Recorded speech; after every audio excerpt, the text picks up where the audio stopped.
আল্লাহর এক বান্দা ছিল নামাজের সিজদায়। আল্লাহর ডাক দিয়ে বলে, বান্দা, তুই যতই নামাজ পড় আর যতই সিজদা কর, তোর ঠিকানা জাহান্নাম।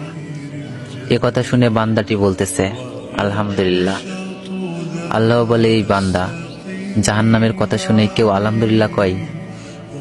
বান্দা বলে, আল্লাহ, জাহান্নামের মালিকও তুমি, জান্নাতের মালিকও তুমি। তুমি আল্লাহ যদি খুশি হয়ে আমাকে জাহান্নামও দাও, আমার আপত্তি করার কোনো অধিকার নেই। আল্লাহ বলতেছে, বান্দা, জাহান্নামে গেলে তুই পুড়ে যাবি, তোর কষ্ট হবে।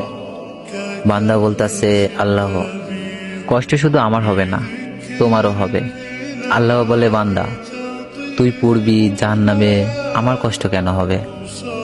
বান্দা বলে, আল্লাহ, মায়ের কোলে সন্তান যদি পানিতে পড়ে যায়, তাহলে দুনিয়ার কোনো মাই যেমন দূরে দাঁড়িয়ে থাকতে পারে না, দৌড়ে গিয়ে বাচ্চাকে কোলে নেয়, আমার বিশ্বাস ওই মায়ের চেয়ে কোটি কোটি গুণ দয়া তোমার বেশি।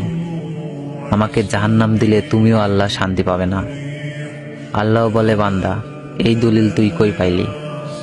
বান্দা বলে, আল্লাহ, আমাদের জাতির পিতা ইব্রাহিম আলাইহিসসালাম তোমার প্রেম বুকে নিয়ে যখন নমরুদের চুলায় পড়ে গেল, তার আগেই তুমি বলে দিলে, আমার দিকে তাকিয়ে দেখো, আমার কলেজা ভরে শুধু তুমি আছো, আর অন্য কারো জায়গা নাই।